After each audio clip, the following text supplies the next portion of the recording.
Seniors, 11 mistakes in measuring your own blood pressure. What I'm about to share with you is crucial information that will fundamentally alter how you perceive every single blood pressure reading you have ever taken at home. When I unveil the first mistake, the most perilous one that a vast majority of individuals inadvertently make, you will gain a profound understanding of why countless seniors find themselves in emergency rooms each year, armed with readings that were not merely inaccurate, but catastrophically erroneous. My name is Dr. Claire Whitmore, and I feel it is my duty to impart knowledge that has the potential to safeguard your life today. That numerical value you observed on your monitor this morning? There is a staggering 70% probability that it was entirely false. Not just slightly off, but completely and utterly unreliable. And what fills me with the most apprehension is the thought that, at this very moment, somewhere, a senior is likely fixated on a falsely elevated reading, consumed by panic, reaching for medications they do not require, and dialing 911 for an emergency that simply does not exist. Simultaneously, in another location, another senior is receiving a falsely low reading, experiencing a false sense of security, and consequently is ignoring the burgeoning symptoms of an impending stroke. Having dedicated 23 years of my career as a cardiologist, I have witnessed firsthand the devastating consequences of both these scenarios on lives. However, there is a critical aspect that is rarely, if ever, discussed. The device itself is not the inherent problem. The technique employed in its use is the true culprit. And it is within this technique that lie 11 pivotal points, where a single misstep can transform an otherwise accurate medical instrument into a conduit for dangerously misleading information. By the conclusion of this presentation, you will possess a comprehensive understanding of each of these 11 mistakes. More importantly, you will grasp precisely why the first mistake is so profoundly catastrophic, capable of inflating your reading by as much as 20 points. This elevation alone can be enough to necessitate medications that could, in fact, be detrimental to your well-being. But I am moving ahead of myself. Before I can elucidate mistake number 1, it is imperative that you comprehend a fundamental principle of blood pressure measurement, a concept that will reshape your entire perspective. It is something that your physician has likely never taken the time to fully explain. I implore you to remain engaged, for what unfolds in the subsequent minutes will irrevocably alter your perception of every blood pressure reading you have ever recorded. Let us begin with the story of Margaret, whose experience will illuminate mistake number 11. A revelation that might surprise you as you discover how something seemingly innocuous can contribute to such alarmingly inaccurate readings. Margaret, at 68 years of age, was a retired teacher who was exceptionally diligent about her health. She invested in a highly rated blood pressure monitor, meticulously studied the accompanying instructions, and commenced her daily routine of checking her pressure every morning with unwavering regularity. For years, her readings were consistently within the normal range, typically around 125/78. A textbook example of healthy blood pressure. She took great pride in her numbers and felt robust and in control of her health. Then a subtle shift occurred. Over the course of a single week, her readings inexplicably began to surge. She recorded 165/95, followed by 170/98, and then 168/96. This dramatic escalation plunged her into a state of profound terror. Was she experiencing a hypertensive crisis? Was her medication losing its efficacy? In a state of panic, she contacted her doctor, convinced that immediate emergency intervention was necessary. However, what Margaret was unaware of, and what makes mistake number 11 so insidious, is that she had not altered any aspect of her health regimen. Instead, she had made a small alteration to her daily routine. Approximately 3 weeks prior, Margaret's daughter had encouraged her to incorporate more physical activity into her day. Excellent advice, wouldn't you agree? Consequently, Margaret began the simple practice of walking to the end of her driveway each morning to retrieve her newspaper. This was a brief excursion, perhaps no more than 2 minutes in duration. Following this, she would ascend the stairs back to her bedroom, where her blood pressure monitor resided. This morning activity on the surface appeared entirely harmless. Yet, this is precisely what was occurring. That short walk, that brief stair climb, despite feeling effortless, had initiated an activation of Margaret's cardiovascular system. Her heart rate had become elevated, her blood vessels had begun to dilate, and her sympathetic nervous system remained in a state of heightened alertness. And she was measuring her blood pressure immediately following this physical exertion. Mistake number 11 is the act of measuring your blood pressure directly after engaging in physical activity, even if that activity is light or does not feel strenuous. Your body requires a period of time to revert to its baseline state. Without this crucial rest period, you are not obtaining a measurement of your resting blood pressure. Instead, you are measuring your active blood pressure. The disparity between these two measurements can be substantial, ranging from 30 to 40, and in some cases even 50 points. In reality, Margaret's resting blood pressure remained a healthy 125/78. However, due to her failure to allow her body adequate time to settle, she was recording readings as high as 170/98. The situation, regrettably, becomes even more precarious. And this is where we approach the truly dangerous mistakes. Margaret's physician, placing trust in the readings from her home monitor, proceeded to increase her medication dosage. Consequently, her actual blood pressure, the one that was being obscured by the measurement error, plummeted to a dangerously low 95/60. She began to experience episodes of dizziness and profound weakness, even coming close to fainting on 2 separate occasions. All of this was the direct result of a measurement technique error that went undetected. The directive is straightforward, yet unequivocally non-negotiable. Before undertaking a blood pressure measurement, you must ensure a state of complete rest for a minimum of 5 full minutes. This means refraining from walking, climbing stairs, carrying groceries, engaging in housework, or any other physical activity. You must simply sit quietly. This period of stillness allows your cardiovascular system to return to its genuine resting state. However, before we progress to mistake number 10, there is a crucial point I need you to internalize. Mistake number 11, as we have seen, was an innocent oversight on Margaret's part. She had no inkling of the impact. But mistake number 10 is one that individuals sometimes make, with intent, believing it to be inconsequential. Yet, it has the capacity to add an additional 10 to 15 points to your reading every single time it occurs. I will reveal the nature of mistake number 10 in just a moment. But first, I must present you with a revelation that will permanently alter your understanding of blood pressure measurement. There is a deliberate reason why your physician takes multiple readings and why hospitals adhere to specific, stringent protocols. It extends beyond the mere functionality of the device. It is rooted in the profound understanding that blood pressure is, in fact, the most sensitive vital sign we possess. It reacts to an astonishing array of factors: your posture, your emotional state, and even the fullness of your bladder. Yes, your bladder. That is the crux of mistake number 10. Allow me to introduce Harold, whose story will shed light on a physiological phenomenon related to blood pressure that is largely unknown. Harold, a 74-year-old retired engineer, possessed an almost obsessive inclination towards data. He consistently measured his blood pressure at precisely the same time each morning, 6:30 a.m. sharp, immediately upon waking. For 15 years, his routine remained unchanged. The same time, the same chair, the same meticulous process. His readings were remarkably consistent, hovering around 130/80 year after year. Then an anomaly emerged. His readings began to climb, reaching 150/90, then 155/92. This occurred at the same time, in the same chair, with what he believed to be the same technique. What could possibly be the cause? His physician conducted a battery of tests, all of which returned normal results. There were no new medications, no alterations in his diet, and no apparent stressors in his work. The enigma deepened for 3 months, until I posed a single, deceptively simple question to Harold. Had anything changed in his evening routine? It was then that he recalled a recent recommendation from his physician to increase his fluid intake and stay well hydrated. Excellent advice, and Harold had indeed implemented it by drinking a large glass of water before retiring each night.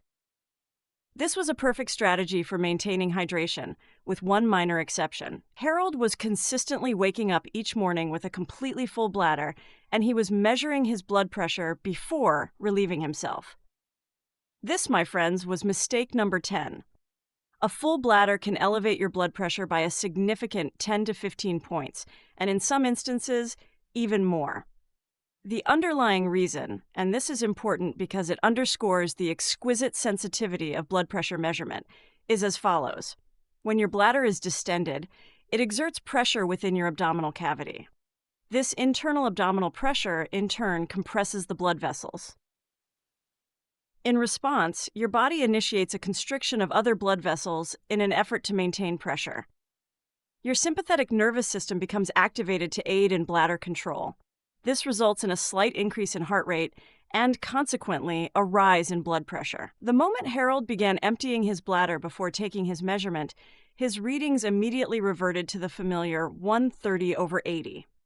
15 years of seemingly reliable data had been nearly compromised by a single minor adjustment to his daily habits. However, Harold's anecdote serves a crucial purpose. It reinforces a fundamental understanding necessary for comprehending the subsequent mistakes. Blood pressure is not a static, immutable number. Rather, it is a dynamic measurement that is continuously influenced by dozens of variables in real time. Every single error we will discuss exploits one or more of these variables. And mistake number 1, the one I am reserving for last, exploits the most significant variable of all. But before we arrive at that critical juncture, I must illuminate mistake number 9. This error may appear trivial at first glance, but once you understand the underlying physiological mechanism, you will realize why even the most minor deviation from this rule can render your reading entirely unreliable. Mistake number 9 is the act of talking or moving while the measurement is being taken. I am fully aware of your initial thought. Of course, one must remain still. Everyone knows that. However, allow me to introduce Diane, a 71-year-old woman who believed she adhered to this principle. Diane measured her blood pressure every evening at precisely 7 p.m. while engaged in a telephone conversation with her daughter. This had become their established routine. They would chat for approximately 30 minutes. Diane would strap on the cuff, initiate the measurement, continue her conversation, record the reading, and then resume their chat. She followed this practice for 2 years. Her evening readings were consistently 15 to 20 points higher than her morning readings. Her physician was perplexed, unable to reconcile these discrepancies. He considered prescribing different medications for different times of the day, pondered the possibility of white coat hypertension occurring at home in the evening, but nothing seemed to make logical sense. The answer emerged only when I requested that she demonstrate her precise technique for taking her evening measurement, including the phone call and the act of speaking. The problem was immediately apparent. However, Diane's subsequent statement is one I encounter with remarkable frequency. But I was merely talking. I wasn't shouting or experiencing any emotional distress. How could that possibly matter? Here is the explanation. When you speak, you engage a multitude of muscles located in your throat, chest, and abdomen. This action alters your natural breathing pattern and consequently activates your nervous system. Even a calm, pleasant conversation elicits physiological changes. Your diaphragm contracts in a modified manner, your intercostal muscles become engaged, and your heart must work against slightly different pressures. The blood pressure cuff is designed to detect incredibly subtle pressure fluctuations within your artery. It listens for the precise moment when blood flow transitions from laminar to turbulent, and then the moment it smooths out again. These critical transitions generate specific auditory cues and pressure differentials. Any muscular activity, any talking, any extraneous movement serves to disrupt these delicate signals. The cuff is rendered incapable of accurately detecting the information it requires. And here lies the crucial point. The device does not simply malfunction or display an error message. Instead, it provides a numerical reading, an incorrect one, typically an elevated one. Diane's evening blood pressure was not genuinely higher. Her measurement technique had been fundamentally compromised. The moment she began taking her measurements in complete silence, her evening readings perfectly aligned with her morning readings. However, this leads us to a more significant understanding, a concept that will prove critical when we reveal mistake number 1. Each of the errors we are discussing serves to demonstrate that blood pressure measurement, while a precise scientific endeavor, is often performed under imprecise and variable conditions. Your home environment is not a controlled laboratory setting, and you are not a trained medical technician, yet you are expected to achieve laboratory quality results. The only pathway to achieving this is by meticulously eliminating every conceivable source of variability. And the mistakes that are yet to be revealed, particularly mistake number 1, are precisely those that introduce the greatest degree of variability. Allow me to introduce mistake number 8, as this is often the point at which individuals begin to realize the extent to which they have been inadvertently misinterpreting their own health data. Mistake number 8 pertains to incorrect arm positioning. This is not merely a matter of comfort. It is fundamentally a matter of physics, specifically the influence of gravity on the arterial pressure within your arm. Let me recount the experience of Thomas, a 76-year-old gentleman who presented himself to my office, absolutely convinced that his home blood pressure monitor was defective. At home, his readings were consistently around 115/70. However, in my office, they registered significantly higher, at 140/85, a difference of 25 points. He had purchased 3 different monitors, each time believing them to be faulty, and had spent a considerable sum of money, all while experiencing profound frustration and confusion. I requested that he demonstrate precisely how he conducted his home measurements. He would sit on his couch, roll up the sleeve of his shirt, and hold his arm perfectly straight out in front of him, elevated and unsupported as the cuff inflated. Therein lay his arm was positioned approximately 6 inches above his heart level. When your arm is elevated above your heart, the force of gravity diminishes the pressure within the arteries of that arm. The blood encounters resistance from gravity as it attempts to reach your elevated hand, resulting in a lower reading. Conversely, if your arm is positioned below your heart, perhaps hanging loosely by your side or resting on your lap in a low-slung chair, gravity actually increases the pressure. Blood flows downward with greater ease, leading to an artificially elevated reading. This positional difference alone can account for a variation of 10, 15, or even 20 points in your measurement. The correct posture is critical and must be visualized with absolute clarity. Sit in a chair that provides adequate back support, with your feet planted firmly on the floor. Extend your arm onto a table or an armrest in such a way that the midpoint of the blood pressure cuff, when placed on your upper arm, is precisely level with the midpoint of your chest, the exact location of your heart. The cuff must be at heart level, not approximately, not close enough, but exactly. If necessary, utilize a pillow or a cushion to achieve the correct height. Your arm must be fully supported from the elbow to the wrist in a relaxed state, free from any muscular tension or the effort of holding it aloft. Upon correcting his arm position, Thomas's home readings immediately began to correlate with those observed in my office. However, Thomas's experience highlights a vital aspect of these measurement errors. Most individuals are unaware they are making them because the monitor still produces a numerical output. It appears official, it seems medical, and it is displayed on a digital screen, leading to the assumption of accuracy.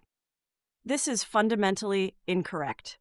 The monitor's accuracy is entirely contingent upon the precision of the technique employed, and it is within this technique that 11 critical points of potential failure exist.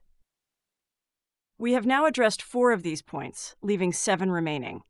And I must inform you that the errors yet to be discussed are in fact even more dangerous due to their increased prevalence. However, before I reveal mistake number 7, I must pose a question to you. If the information you are currently receiving is proving to be valuable, if you are recognizing that you have been making these very mistakes, then I implore you to take 2 simple actions. Firstly, please subscribe to this channel. My unwavering mission is to provide you with information that many individuals pay thousands of dollars to acquire through specialized courses. I offer this knowledge to you freely because I firmly believe that seniors deserve access to accurate and unvarnished truth. Secondly, I urge you to share this video. Consider your family members, your friends, anyone in your circle who monitors their blood pressure at home. This information has the potential to prevent them from experiencing unnecessary emergency room visits or being subjected to medications they do not require. Now, allow me to present mistake number 7, an error that I suspect will astonish you, as it pertains to something you have likely never even considered: the cuff itself, and more specifically, the size of the cuff. This particular mistake does not merely result in a slight deviation of 10 or 15 points. It can lead to inaccuracies of 30, 40, or even an astonishing 50 points. Allow me to introduce Ruth, a 69-year-old woman of petite stature, perhaps 5 feet 2 inches. Tall, with slender arms and a delicate frame. For 3 years, she had been undergoing treatment for high blood pressure, based on home readings that consistently hovered around 155/92.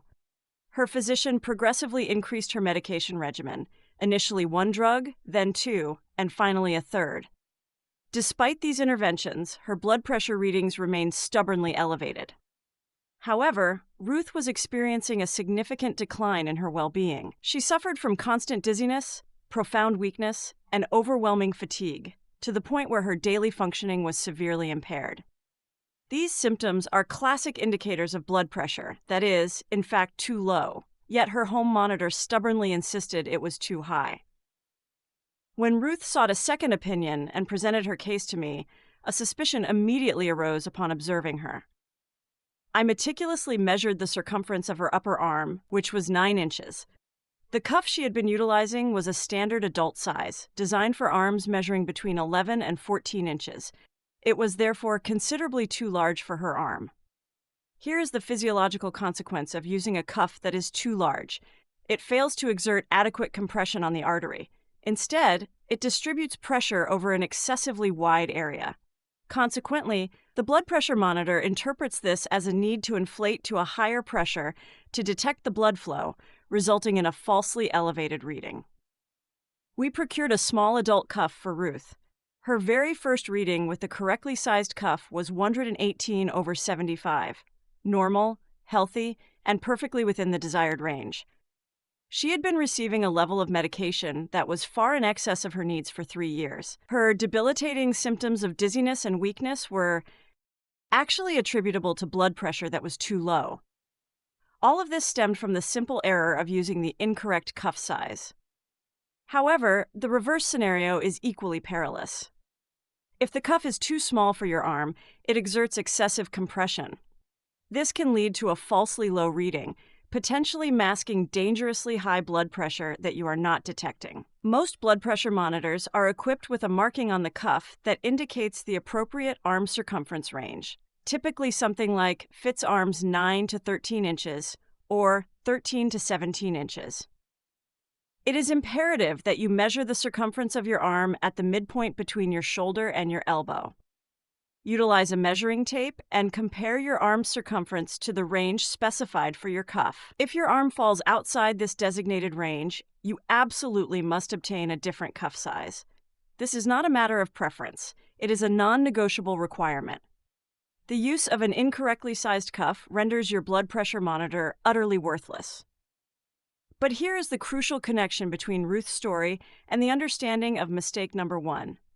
Every error we have discussed tends to exacerbate the impact of other errors. If you are utilizing a cuff of the wrong size, combined with an improper arm position, and you are speaking during the measurement, you are not accumulating 3 minor errors. Instead, you are compounding a single, massive, and potentially devastating error. And mistake number 1, the one that is so pervasive and affects almost everyone, is the very error that magnifies all the others. Let me now address mistake number 6, as this is where individuals often begin to grasp the profound realization that blood pressure monitoring is not merely about taking a reading. It is about taking the correct reading at the correct time and in the correct manner. Mistake number 6 is the practice of measuring at inconsistent times. Allow me to introduce Franklin, a 72-year-old gentleman who was driving both himself and his physician to exasperation with his blood pressure log. Franklin would measure his blood pressure whenever the inclination struck him. Sometimes it was at 6 a.m., other times at 11 a.m., then perhaps 3 p.m., and occasionally as late as 9 p.m. The timing was entirely random. His readings fluctuated wildly, ranging from a low of 115/70 to a high of 160/95. These extreme variations rendered his medical data virtually useless. His physician was at a loss to interpret this chaotic log. Was Franklin's blood pressure truly out of control? Was his medication failing to be effective? Should they increase the dosage? Should they introduce another drug? Or should they consider a complete medication switch? The data offered no clear answers because it lacked any contextual framework. What Franklin failed to comprehend was that blood pressure exhibits a distinct circadian rhythm. It is at its lowest point during sleep, and then it experiences a sharp increase in the early morning hours, a phenomenon known as the morning surge. Subsequently, it peaks in the late morning or early afternoon before gradually declining throughout the evening. This pattern is entirely normal and indicative of healthy physiological function. However, when measurements are taken at random intervals, one is merely capturing disparate points within this natural fluctuation. The variations observed are not necessarily a sign of blood pressure spiraling out of control, but rather normal physiological shifts. We implemented a simple, yet highly effective protocol for Franklin. Measure twice daily, once in the morning before breakfast and before taking any medication, and once in the evening before dinner, consistently at the same times each day. The perceived chaos promptly vanished. His morning readings settled at 125/78, and his evening readings stabilized at 120/75. These were consistent and reliable numbers, indicating that his blood pressure was, in fact, well within normal parameters all along. We had simply been observing random snapshots rather than a coherent, overarching picture. However, Franklin's experience provides a critical lesson regarding a broader issue, one that is paramount to understanding the profound danger posed by mistake number 1. Data devoid of context is merely noise. A solitary blood pressure reading offers minimal diagnostic value. A series of readings taken under varying conditions is equally uninformative. Conversely, a consistent series of readings obtained with consistent technique and at consistent times yields actionable medical information. Mistake number 1, however, corrupts this vital information at its very source, rendering everything that follows inherently unreliable. Now let us examine mistake number 5. This is an error that on the surface seems obvious, yet a surprisingly small number of individuals actually execute it correctly. Mistake number 5 is the failure to maintain a proper log of blood pressure readings. Allow me to introduce Sandra, a 67-year-old woman who visited my office and informed me that her home blood pressure readings were generally quite good, mostly. When I pressed for specifics, she estimated her readings were typically around 130, perhaps 140, but she could not recall the diastolic number. She had no record of dates or times. Although she had been measuring her blood pressure for 3 months, she had absolutely nothing tangible to present to me. Here is the unvarnished truth. If you are not meticulously logging your readings, you are, in essence, wasting your time. Human memory is fallible and unreliable. Individuals tend to recall the alarming high readings while overlooking or forgetting the normal ones. They approximate, they round, and they inadvertently fabricate details. None of this is of any assistance to your physician. We require concrete, factual data, every single reading, the precise date, the exact time, both the systolic and diastolic numbers, and any pertinent notes, such as felt stressed, after an argument, or forgot morning medication. We established a simple logging system for Sandra, a notebook with designated spaces for date, time, first reading, second reading, third reading, and notes. After a mere 2 weeks of consistent logging, we discovered that her evening readings were consistently 15 points higher than her morning readings. This insight allowed us to adjust the timing of her medication, effectively resolving the issue. However, we could only achieve this resolution because we had access to genuine, reliable data. And this brings us to the crux of the matter concerning the impending mistakes, particularly mistake number 1. It is simply impossible to identify meaningful patterns within corrupted data. If mistake number 1 consistently adds 20 points to every reading, then maintaining a log of these readings merely provides a record of inaccurate numbers. Let us now delve into mistake number 4. This is where we begin to explore the psychological factors that can significantly skew blood pressure readings. Mistake number 4 is measuring your blood pressure while experiencing stress, anxiety, or emotional distress. This particular error is exceptionally insidious because it can create a detrimental feedback loop. Allow me to illustrate with the case of Edward, a 70-year-old gentleman who habitually checked his blood pressure every morning while watching the news. He would settle onto his couch, switch on the television, and take his reading during the morning broadcast. His readings were consistently elevated, registering around 155/92. He was firmly convinced that he required a more potent medication. However, the underlying issue was the news itself, which was inducing a state of significant stress in him. Reports concerning crime, political turmoil, and natural disasters were triggering his body's stress response. This involved the release of cortisol and adrenaline, leading to the activation of his sympathetic nervous system, an increase in his heart rate, constriction of his blood vessels, and consequently a spike in his blood pressure. He was quite literally measuring his blood pressure in the midst of this intense physiological stress reaction. When I instructed him to measure his blood pressure in a quiet, calm room before turning on the television, his readings immediately dropped to 128/80, a difference of 27 points, attributable solely to the elimination of the stress-inducing trigger. However, this situation leads to something far more concerning, namely the feedback loop I mentioned. Many individuals engage in blood pressure monitoring precisely because they are apprehensive about their blood pressure. The very act of measuring can induce anxiety. This anxiety, in turn, can elevate blood pressure. They then observe a high reading, which further fuels their anxiety, prompting them to measure again. The subsequent reading may be even higher, leading to amplified anxiety and a further elevation, thus initiating a downward spiral. This phenomenon is known as white coat hypertension when it occurs in a medical setting, but it is equally prevalent in the home environment. The definitive solution involves creating a serene and tranquil measurement environment. This includes selecting a quiet room, abstaining from television, and silencing your phone. You must sit quietly for a minimum of 5 minutes prior to taking any measurement. Practicing slow, deep breathing can also be immensely beneficial in allowing your nervous system to settle. If you have recently engaged in an argument or received distressing news, it is imperative to postpone your measurement until you have achieved a state of calm. The reading taken under such circumstances will not be accurate anyway. However, Edward's story also reveals a critical point regarding mistake number 1. If you are making mistake number 1, even when you are in a perfectly calm and relaxed state, your reading will still be inaccurate.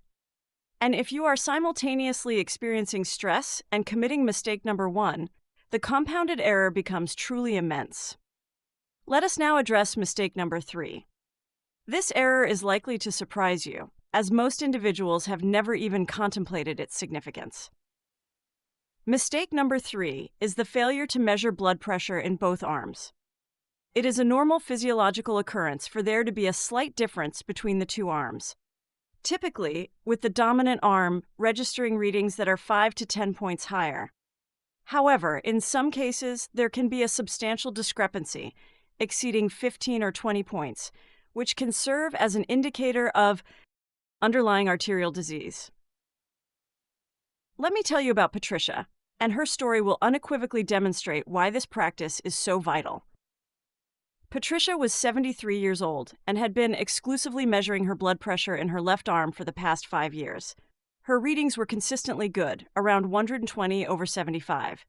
She felt healthy, experienced no discernible symptoms, and harbored no concerns about her cardiovascular health. However, during a routine physical examination, her physician decided to measure her blood pressure in both arms. The reading from her left arm was, as expected, 120/75. Astonishingly, the reading from her right arm was a significantly elevated 165/100, a difference of 45 points. This dramatic disparity prompted immediate and urgent diagnostic testing. The tests revealed significant narrowing of the arteries on the right side of her body, indicating a high risk of stroke. She required prompt and aggressive treatment. If her blood pressure had only ever been measured in her left arm, this critical underlying condition might have gone undetected until she experienced a catastrophic event. Here is what you must do. When you first begin monitoring your blood pressure at home, measure it in both arms for a period of 1 week. If one arm consistently registers readings that are more than 10 points higher than the other, you must consistently use that arm for all future measurements, and crucially, inform your physician about this observed discrepancy. If both arms consistently yield readings within 10 points of each other, then choose one arm and adhere to it for the sake of consistency. It is advisable to recheck both arms every few months to ensure that no new significant difference has emerged. A new and substantial difference warrants immediate medical consultation. However, Patricia's experience underscores a critical lesson directly relevant to why mistake number 1 is so profoundly dangerous. The fundamental purpose of blood pressure monitoring is to detect potential health problems and to provide early warning signs. But if your measurement technique is fundamentally flawed, if you are committing mistake number 1 with every single reading, you are not detecting anything. You are merely accumulating meaningless data. And this meaningless data can effectively mask critical and life-saving signals. Now, allow me to present mistake number 2. We are now very close to uncovering the most dangerous mistake of all. Mistake number 2 is taking only a single reading per measurement session. Blood pressure fluctuates from minute to minute. A solitary reading may not accurately represent your true blood pressure at that time. The established gold standard involves taking 2 or 3 readings with intervals of 1 to 2 minutes between each and then averaging them. Let me tell you about Vincent, a 68-year-old gentleman whose story vividly illustrates the critical importance of this practice. Vincent measured his blood pressure only once each morning. His readings exhibited a bewildering level of variability. One day, it would be 125/80. The next, it would inexplicably jump to 150/95, and then it would revert to 135/82. He was utterly perplexed by these drastic fluctuations and unable to determine their cause. His physician shared his confusion. Was Vincent's medication effective or not? We had Vincent undertake 3 consecutive readings in my office. The first reading was 148/92. The second reading, taken 2 minutes later, was 135/84. The third reading, another 2 minutes later, was 130/80. It became evident that his body required time to fully relax and stabilize. The initial reading was consistently elevated. We implemented a new protocol, 3 readings per session, with a waiting period of 1 to 2 minutes between each measurement. All 3 readings were to be recorded, and the average of the second and third readings would be considered the blood pressure for that session. Suddenly, the perplexing chaos resolved itself. His blood pressure was, in fact, well controlled, averaging 128/78. The apparent wild swings were simply a manifestation of normal measurement variability. However, here is the absolutely critical point. This protocol is rendered ineffective if you are also committing mistake number 1. If mistake number 1 is consistently adding 20 points to every reading, then taking 3 readings simply provides you with 3 incorrect numbers. And now we have arrived. Mistake number 1. The most common, the most dangerous, and the most devastating error in the practice of home blood pressure monitoring. The mistake that is made by almost everyone. The mistake that can add an alarming 15, 20, or even 30 points to your reading. The mistake that leads individuals to take unnecessary medications or provides them with a false sense of security precisely when they are in genuine danger. Are you prepared? Here it is. Mistake number 1 is placing the blood pressure cuff over clothing or on a rolled-up sleeve. I understand your reaction. That's it? That's the big mistake? Yes. And allow me to explain precisely why this particular error is so profoundly catastrophic that I have deliberately saved it for last. Let me tell you about Alice, a 74-year-old woman who was exceptionally meticulous and organized, adhering to every guideline perfectly. She measured her blood pressure at consistent times, rested adequately beforehand, sat in the correct posture, and maintained impeccable logs. Yet her readings were consistently 20 points higher than those we obtained in my office. She could not comprehend this discrepancy, and neither could I, until I asked her to demonstrate her precise technique. She sat down, rolled up the sleeve of her cardigan to expose her upper arm, placed the cuff, and took the reading. Therein lay the problem: the rolled-up sleeve. When you roll up a long sleeve, you effectively create a tight constriction of fabric around your upper arm. This constriction impedes blood flow and artificially elevates the pressure below the fabric band. The blood pressure cuff cannot accurately measure the pressure because there is a physical obstruction directly impacting the artery. The resulting reading is falsely elevated, sometimes dramatically so. However, even more concerning is the practice of placing the cuff directly over thin clothing, such as a t-shirt or a blouse. Individuals often mistakenly believe that this will not make a difference. It makes an enormous difference.